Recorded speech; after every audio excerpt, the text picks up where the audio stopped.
morning, or good afternoon, depending on what part of the country you are joining us from today.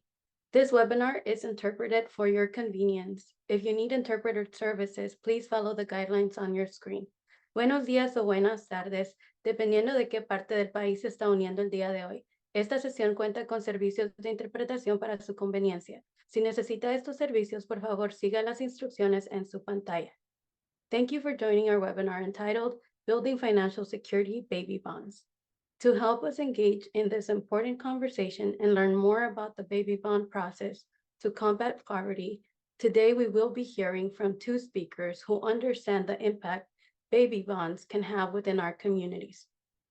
Joining us today, we have Nichelle Gilbert, Executive Director of Partnership for Community Action, and we also have Peter Wales, Investment Advisor from Moneybird. Nichelle and Peter will start this conversation today. Please add your questions to the chat and we will review them during our Q&A section.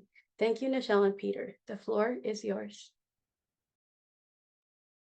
Thank you, Cristina, and thank you to Abriendo Puertas, our longtime colleagues, for bringing us together today to discuss this exciting and transformational policy initiative, Baby Bonds. As Cristina said, my name is Nichelle Gilbert. I'm the Executive Director here in New Mexico at Partnership for Community Action.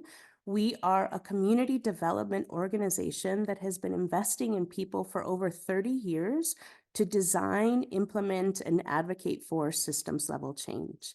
And so we have just a few slides to share with you about baby bonds and what has been the experience both in New Mexico, but also considering what's happening nationally as this movement continues to grow.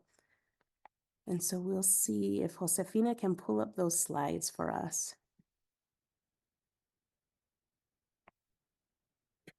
Sorry, I can't see it. Are they up?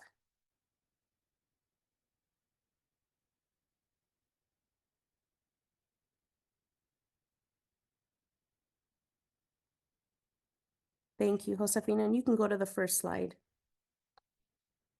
So I wanted to start off just a little bit by offering some context on the racial wealth divide, which is really the thing that Baby Bonds is aiming to address. It's important for us to understand this as a foundation of the why of baby bonds. And so the racial wealth divide refers to the substantial and persistent disparity that exists in wealth between different racial and ethnic groups, particularly between white households and households of color, such as Latino, Black, and Indigenous families. This divide is really a result of historical and systemic inequities that have denied wealth-building opportunities to people of color. The gap that we're talking about is really rooted in historical things like slavery and segregation that really established a foundation of economic disadvantage, through things like housing discrimination and processes like redlining that really have limited the ability of entire communities of color to accumulate wealth through home ownership. And finally, education and employment discrimination, which also limits income earning and wealth building opportunities for people of color. These systems have manifested themselves, right, today as what we know as income inequalities. And I can give you just a little bit of landscape of what's happening here in New Mexico, which I know for many of our partners on the call matches what you're experiencing in your home states as well. And so we have a really rich and diverse cultural state here in New Mexico. We have a very rural state, right? And we're also experiencing a place where the median household income in New Mexico is 22% lower than the national average.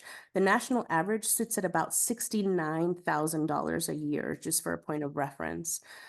We're also a state that is majority children of color, right? We see children of color now as the majority in the United States, and there's a much higher share of children in New Mexico who are children of color, approximately 77%. And of these children, one of the stark data points here in New Mexico, 105,000 of those children, or 24% of those children, of our children, are living at or below a federal poverty level, right? We're ranking near the bottom in the nation when we talk about childhood poverty. We're experiencing lower home ownership rates, and children and in families who are burdened by high housing costs. We also see debt and financial security as an issue within communities of color, showing that these communities have fewer access to assets and more debt, right? Including things like student debt that make our communities more vulnerable to things like economic downturns. And so the efforts to address a racial wealth divide have to include policies that are aimed at expanding access to things like homeownership, improving financial capability, increasing access to higher education, and providing direct capital to families.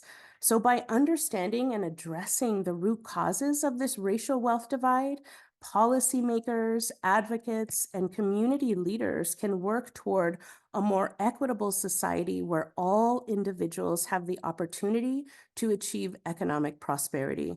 And baby bonds are one such policy that are designed to provide children from families with low wealth the capital needed to achieve just that. And so you can see on this slide the context for our work, right? Why we do what we do and what we envision here in the state of New Mexico, but also broader across the nation when we're talking about an opportunity for families and children to thrive. And so we envision an equal start. We want a level playing field where all children have opportunity. Um, we envision a space where all people have wealth to make decisions that manifest their own dreams, right? The dreams of their families, the dreams that families have for their children. And we envision a space that all children, regardless of economic circumstance that they're born into, have the opportunity to thrive. Next slide, please. And so intro baby bonds, this really exciting policy that we have to really get at the root causes and the systems that are perpetuating these cycles of poverty for our children and families.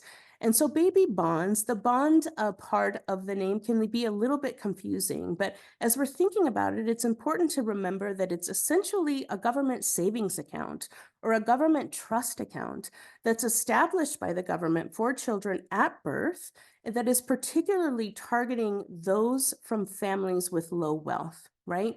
So these accounts are really designed and held by a government entity to grow over time, either through additional government contribution or for the interest earned by the investment of the accounts that can provide a significant seed of capital when the child reaches adulthood. And the goal here really is to provide all children with a financial foundation to pursue higher education, to buy a home, to start a business, or to invest in the future in other meaningful ways like retirement. And so the policy was really, or the genesis of the policy really started and was introduced by economist Dr. Derek Hamilton and has really gained traction as a means to address economic inequality. It's rooted really in the idea that wealth, right, not just income, is crucial for economic security and social mobility. And so baby bonds are really aiming to provide a more equitable start in life, particularly for children from historically marginalized communities. And it's really spurred out of this ongoing movement toward economic mobility and equity. We have conversations here in the state about adjusting tax code, about income generation, about access to capital that include policies like working families tax credit, that include policies like guaranteed income, right? And baby bonds is that next step that's really getting at the narrative, the root cause of intergenerational poverty in our nation. And so again, we're addressing a racial wealth gap and economic disparities by providing capital to those who have been systematically excluded from wealth building opportunities. And we know that wealth inequality is a significant barrier to economic mobility, and baby bonds are really aiming to level the playing field to ensure that all children have a fair chance at financial stability and success. I want to point out here just one additional thing, and I hope that you can see it, but it's the game of Monopoly that some of us know that's highlighted there in the background.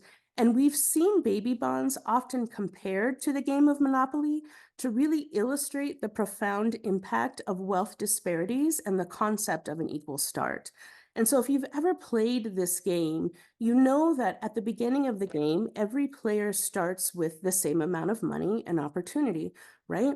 Ability to purchase property, ability to start a business. And this is really representative of an ideal scenario where everyone has equal opportunity.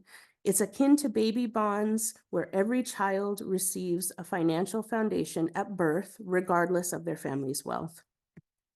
As we move throughout the game, right, you realize that the distribution of wealth becomes uneven, right, due to chance, due to some strategy. And similarly, in real life, without mechanisms like baby bonds, the initial lack of wealth can prevent individuals from accumulating assets, perpetuating inequalities across generations. And what we see baby bonds is a way of counteracting this by providing that initial capital to all, helping to level that playing field. In the game, we also see players who start with more resources have significant advantage, which really leads us into the space of the rich getting richer and perpetuating cycles of poverty, right? Baby Bonds seeks to address this by ensuring that all children have some financial resource to break that cycle of poverty. Just like in the game, ensuring Monopoly has every player in the game has enough resources to stay competitive throughout.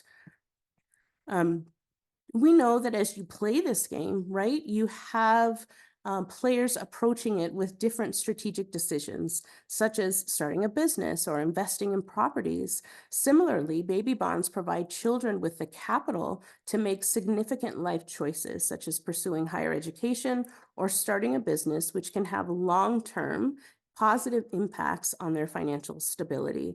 And so by using this monopoly analogy, we highlight the importance of starting life with equitable resources to foster fair opportunities and reduce longstanding economic disparities.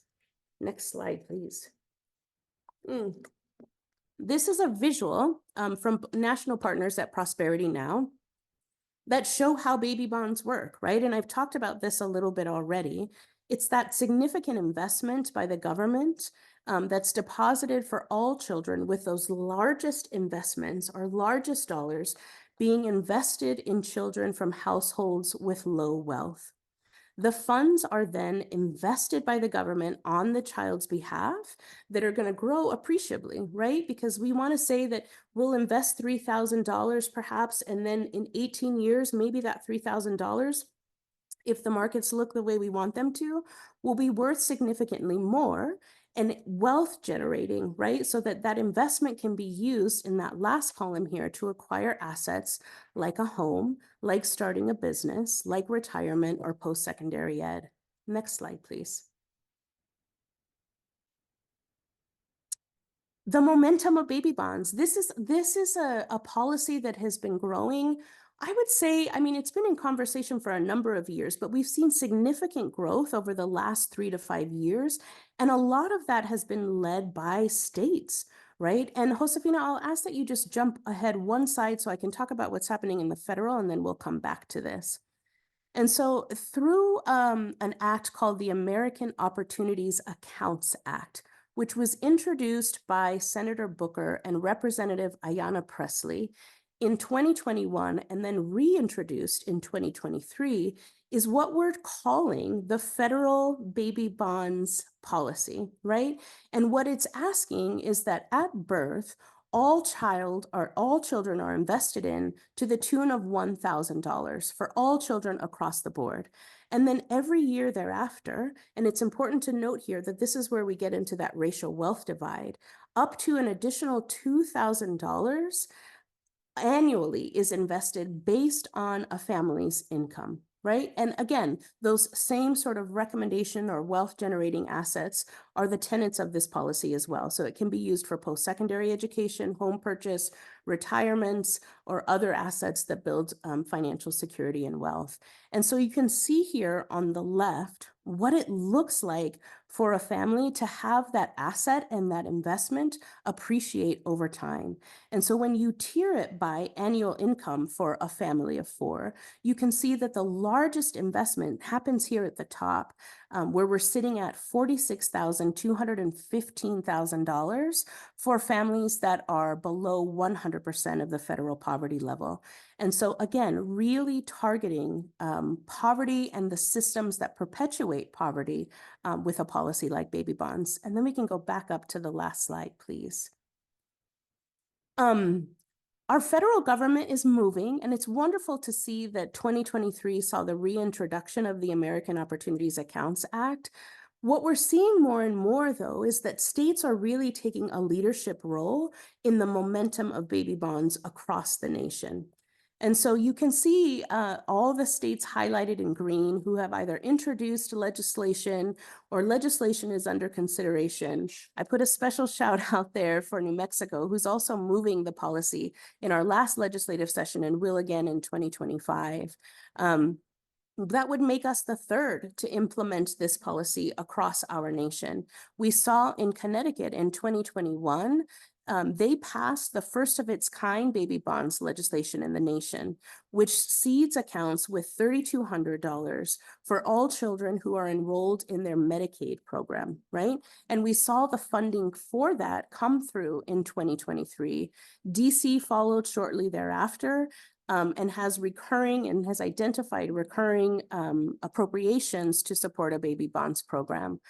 California adopted baby bonds in 2022, where their program looks just a little bit different, right? What it was really targeted at was looking at children who had lost one or more of their parents or caregivers due to the COVID-19 pandemic and or experienced long stays in foster care. And what it does is offer them $4,500 actually from ages 18 to 26, designed as this wealth accumulation, wealth building asset that California is offering. And so you can see here, states are really starting to take the lead on what baby bonds implementation looks like across our nation, which also gives us the opportunity, right, to really shape these policies to our communities. So like I said, New Mexico has a rural population. We have, like I said, 77% of our children are children of color. And then also of the 22,000 births that we have here in the state of New Mexico, about 83 to 84% of those are Medicaid births. And so being able to have that flexibility to really tailor to specific communities across our state is really beneficial, but there's tremendous movement happening. Next slide, please. I'll give this over to Peter to talk a little bit about the financial impact. Awesome. Thank you, Nichelle, and thank you to Abriendo Puertas, and thank you to everyone that is here. It is an honor to be here and to be speaking about such an important program. I want to talk a little bit about the financial impact of baby bond programs and why these programs are so incredibly impactful. I think this slide also really illustrates why the wealth gap is continuing to get bigger in this country and why a program like this will help to address that issue. Wealthier individuals tend to have more money invested in stock market. And they do because they have more disposable income to do that. If the stock market is going to be growing, say, 8, 9, 10% a year, their money is growing at a rate that beats inflation. So the value of their net worth or the total value of their accounts is getting bigger relative to what it was in past time.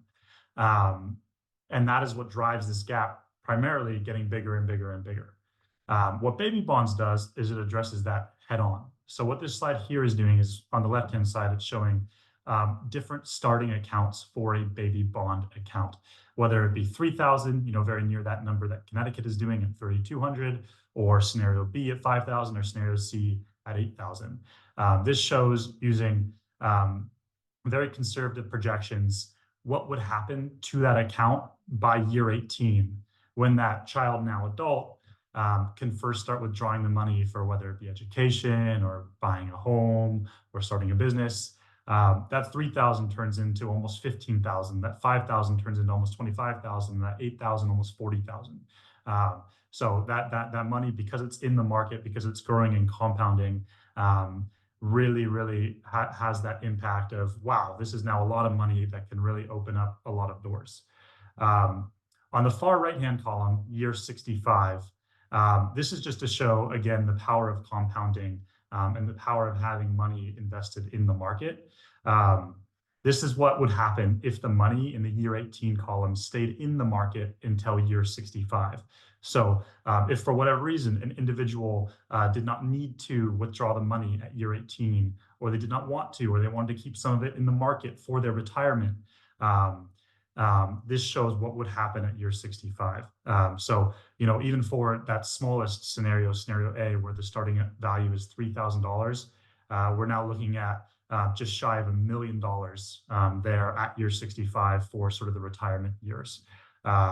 So the point is, it doesn't take a lot at the beginning to have an immense impact, which is one very important side of the baby bonds equation. I think it's important to note that these numbers are, of course, not guarantees because the markets are volatile. But what's great about baby bonds is because it is such long-term exposure to these markets, these numbers should be pretty close to what we can expect. Each state will be designing these programs differently. So Nichelle, on a previous slide, had talked about how at a federal level, there is proposal to have sort of yearly refills based off of family need, maybe an extra 1,000 going into the account every single year till maybe year 18 or whatever it is. But different states are doing this differently. So it might be a one-time contribution of 3,000, it might be a one-time contribution of 10,000. In combination with the financial education, and this is something that I really want to touch on, this program really, truly does open doors. So if we can go to the next slide. Awesome, thank you. So these three points here are really to illustrate the widespread impact that these programs can have. Before I get into these 3 points, one thing I do want to touch on is the financial education component to baby bond programs. So the vast majority of baby bond programs, at least as they are proposed, will require a financial education course to be completed before money can be withdrawn.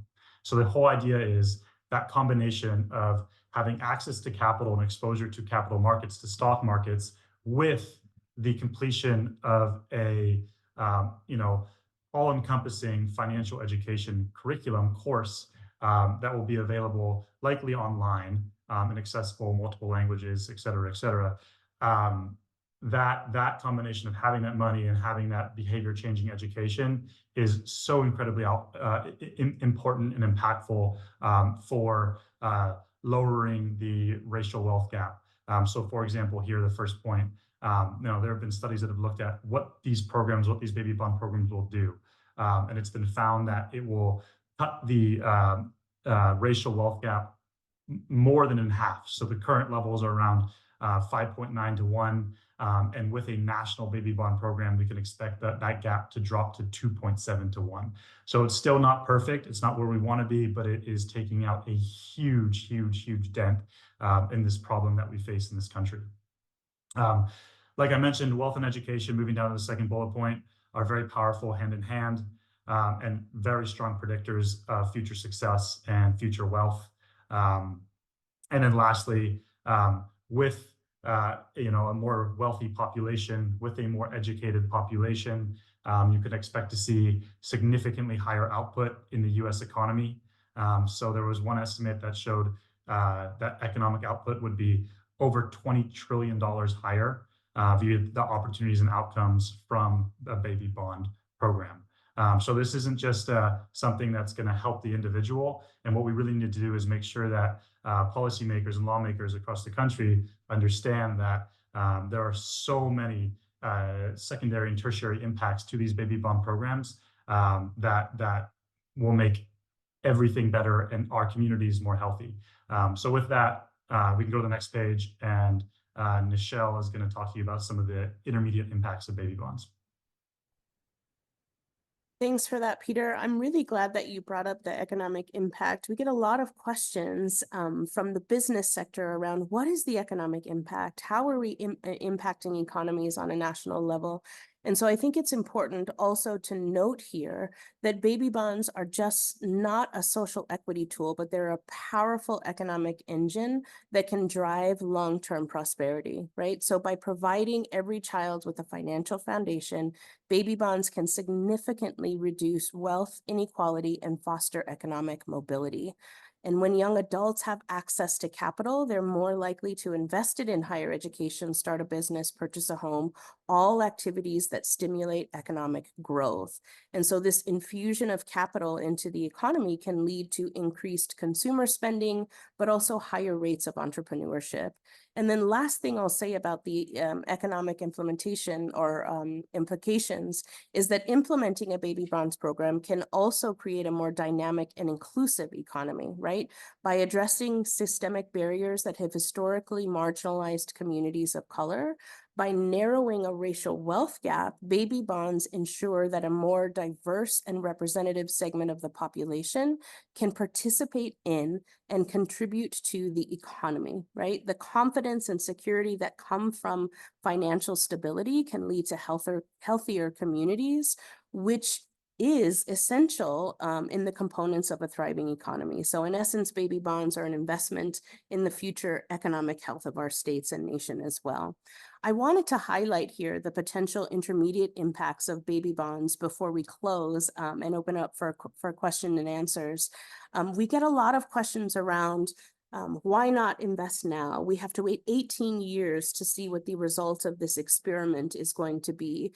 And we want to push back on that narrative and offer and uplift the following points: that as we're moving along this baby bonds trajectory, there are a number of data points that we can measure that speak to the success of a policy, of a wealth generating policy. One of those is improved mental health outcomes, right? If I'm a birthing person and I know that there's this opportunity for my child to engage in a policy like baby bonds, a financial stressor is alleviated, right? It can help to reduce anxiety and depression. There's better financial decisions today, right? There's greater civic engagement by parents. We know that to be true as Abriendo Puertas advocates and practitioners, right? We know that that civic engagement piece and that unfolding and connection to agency is really beneficial when it comes to the reduction of ACEs, but also the setting up of equitable spaces for our children and families.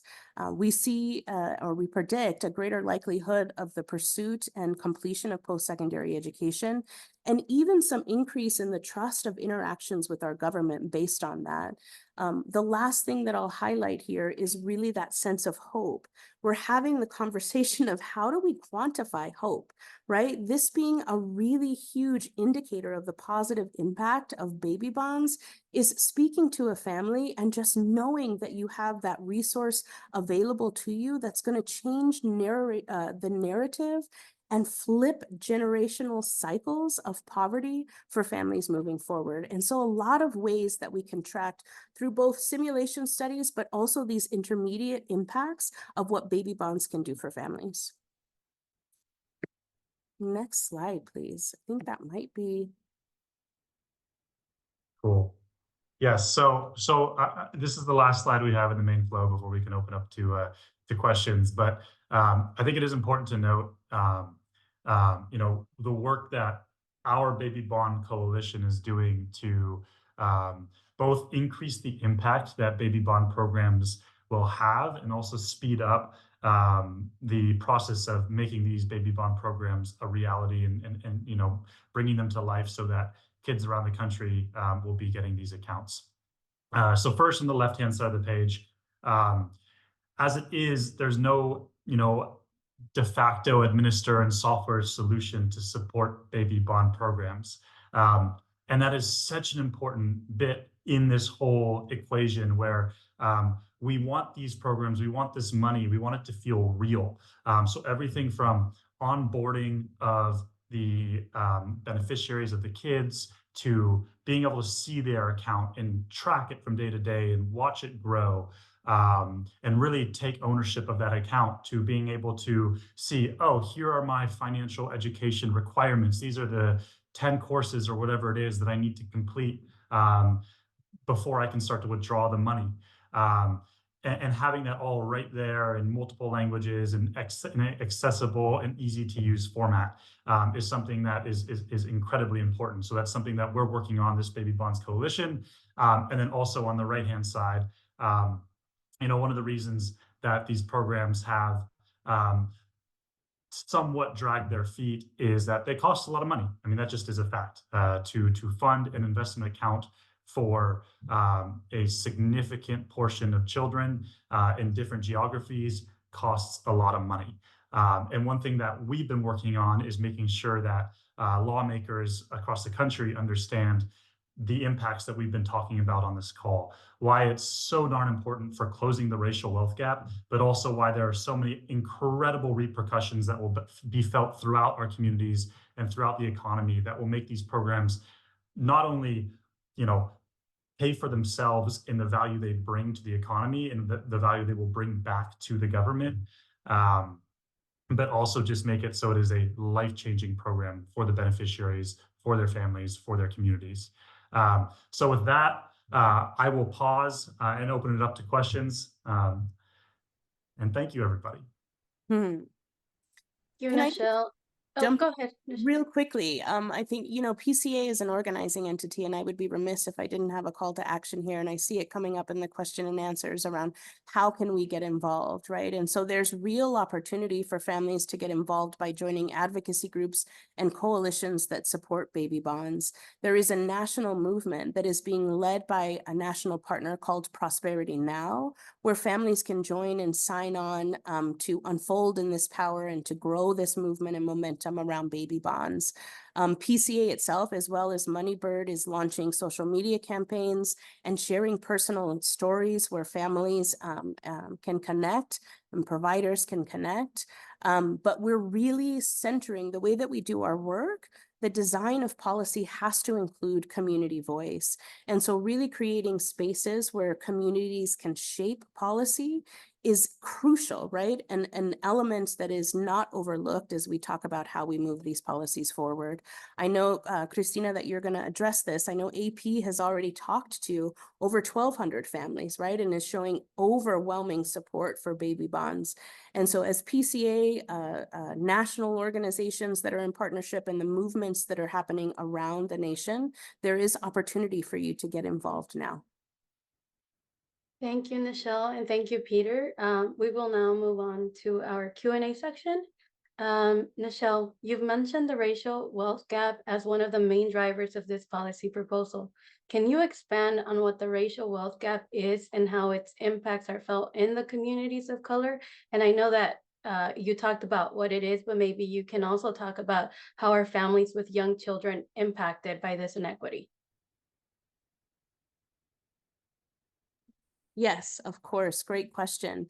And so I'll pull us back to the conversation that we had at the beginning that really set us up in this foundation of what is the racial wealth gap and how was it created, right? We talked about things like slavery and segregation. We also talked about housing discrimination, employment and education discrimination, and the way that families are feeling this on the ground is in terms of access to capital, right? Savings for post-secondary education, home ownership, the ability to transfer wealth through these assets that have been identified as wealth generating. And so if I'm a family of 4 and I'm moving through and I've got 1.5 jobs and I need access to capital and I also need to plan for savings for my child, we see that families are doing that on their own, right? We see high percentages of families who are creating these savings accounts and still up against systemic barriers that are created by this racial wealth divide that prevent them from generating wealth throughout this process.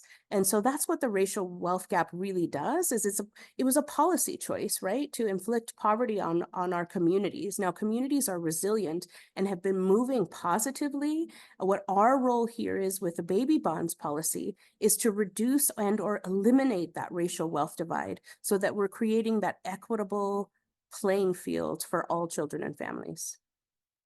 Thank you. I have another question for you.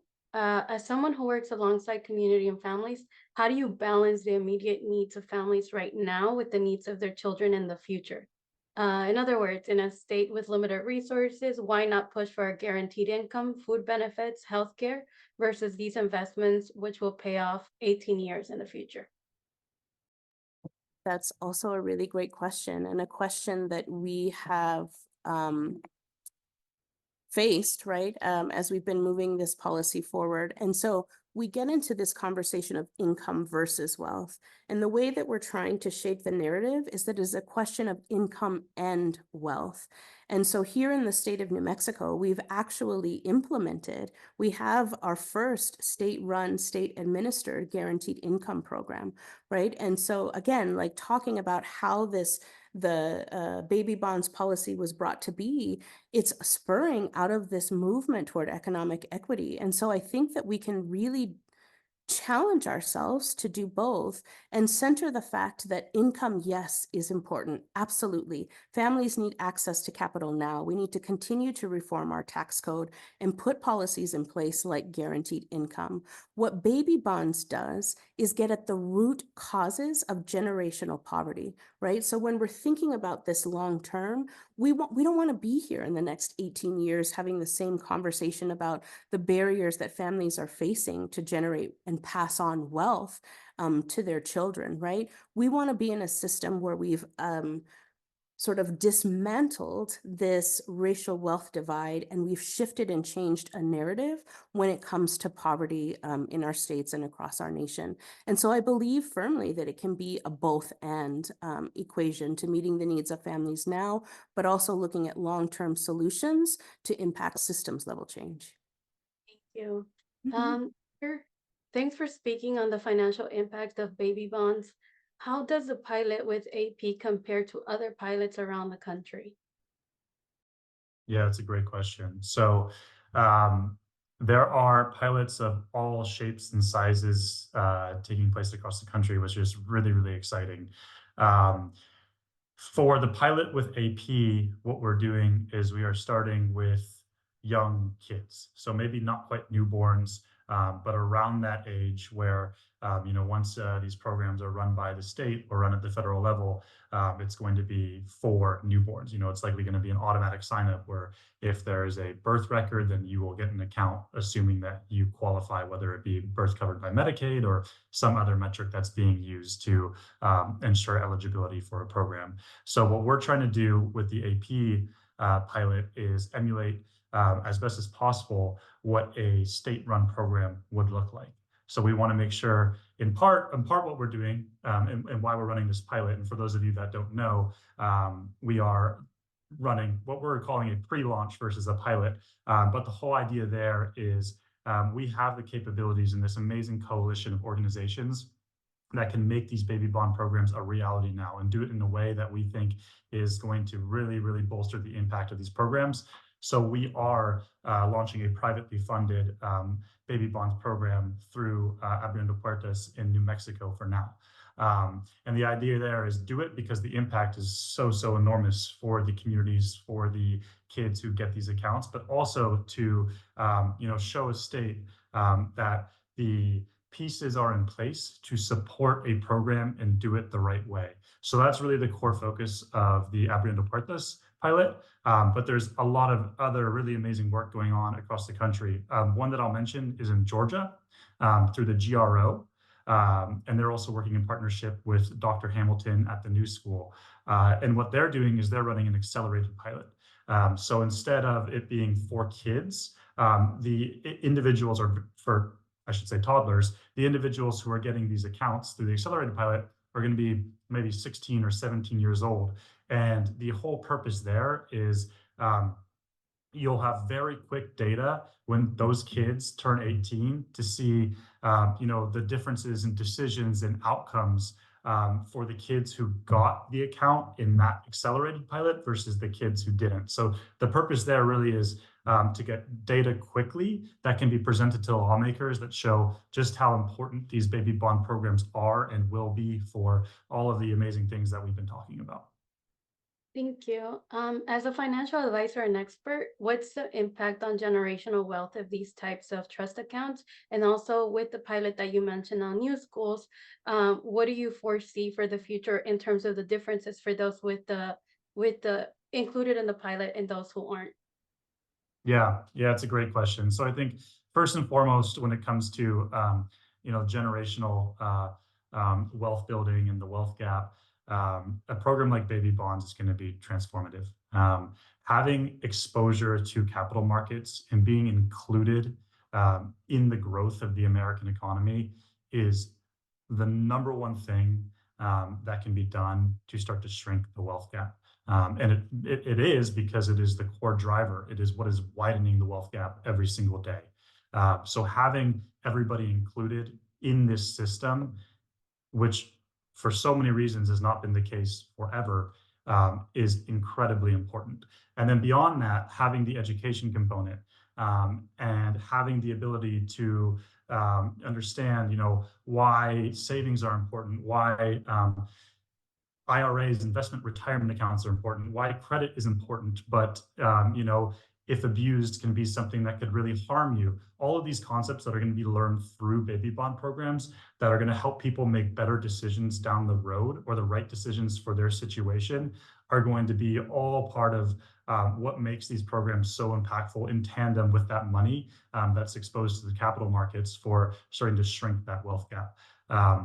And then the other question, can you repeat it? It was around the expected outcomes of the children included. Yes. Okay. Yeah. So what do I expect to be different? So I think for the Georgia pilot, it's going to be really, really interesting. I think that you're going to see a stark difference because I think you're going to look at kids who are coming from backgrounds where they do not have a lot of resources at their disposal. And you're going to have a subset of them that are given an account with, I think their target for the Georgia pilot is around $40,000, and a subset of them that will not get that. And with $40,000 and with financial education, they then have the resources to make the decision that I want to go to school and I don't have to worry about debt, or I want to open a business and I don't have to think about how the heck I'm going to get a loan to do that. Or I want to buy a home and start building assets, wealth building assets. And I can do that because now I have a down payment. So I think that in the short term, you're going to see decision differences in that category. But I also think in the long term, as more data is acquired, I think you'll also see a pretty big gap between those kids who did have that access to capital and access to education and their eventual trajectory in life and wealth building versus those that didn't. Thank you. So to close out the Q&A section, I want to mention that there is a question linked to, Nichelle, you mentioned baby bonds in California for children who lost a parent during COVID or have been in foster care for extended periods of time. So we have a question from California, and I'm going to list a couple of questions and encapsulate them into one. Someone asked, am I able to open a baby bond and how do I even begin? I have some savings for my 3-year-old, but I am not sure how to invest it or save it. I also have a question of how can parents start an account for their son or daughter, and who can open these bonds accounts for their kids? Do they have to wait for a federal or state policy to get involved? Will Abriendo Puertas keep them informed on the progress of this powerful initiative? And, like with the context you provided with these questions, how are you organizing families around baby bonds? What are the challenges and opportunities of organizing around such a novel issue? Thanks for that, Christina. Really important question. Here at PCA, we do our work in 4 categories, right? The first is investing in people. The second is organizing communities. The third is developing strong leaders. And the fourth is advocating for systems level change. And so we've been in this work organizing and developing deep relationships alongside community for nearly 35 years.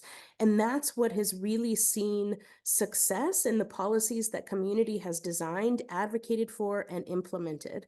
A perfect example of that here in New Mexico is the constitutional amendment that took from our land grant permanent fund and invested tremendous amounts of money into our early childhood education system, right? This was a community-led movement. And so it happens in one-on-one conversations when you're learning about someone and their family and the barriers that they're up against. And what's resonating for them, 9 times out of 10, is resonating for a community of individuals. And so we're uplifting those themes as advocacy points, as points for leaders to develop their knowledge and capability around a concept like baby bonds, and really designing it to look like what they want for their children, what they want for their families, and what they want for their communities. So there's a lot of conversation that's happening in coalition spaces. So like-minded and values-aligned organizations are coming together to uplift these policies that are rooted in conversations that have been happening around economic mobility and equity for a number of years here in our state, right? There's conversations and whole sections of our implementation here at PCA of Abriendo Puertas that talk about these innovative policies as ways for us to shift the landscape when it comes to intergenerational policy.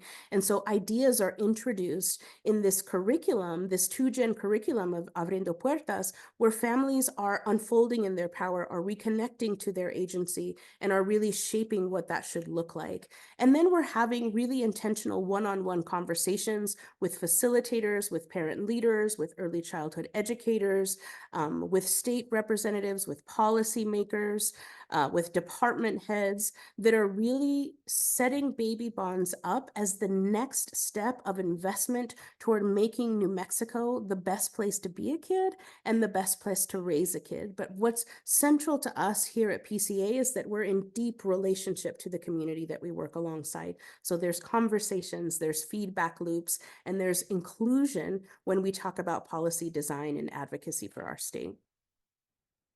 And one last thing that I'll add in there, I know someone had asked around, they have a little bit of money that they want to invest for their child. Baby bond programs are going to be funded by either the state or the federal government. For these pre-launch or pilot programs, they're going to be funded by private foundation dollars or donors. If you have money that you want to place into a investment account for your child, that is incredible. What I would recommend is a 529 or a UTMA, a custodial brokerage account for a minor.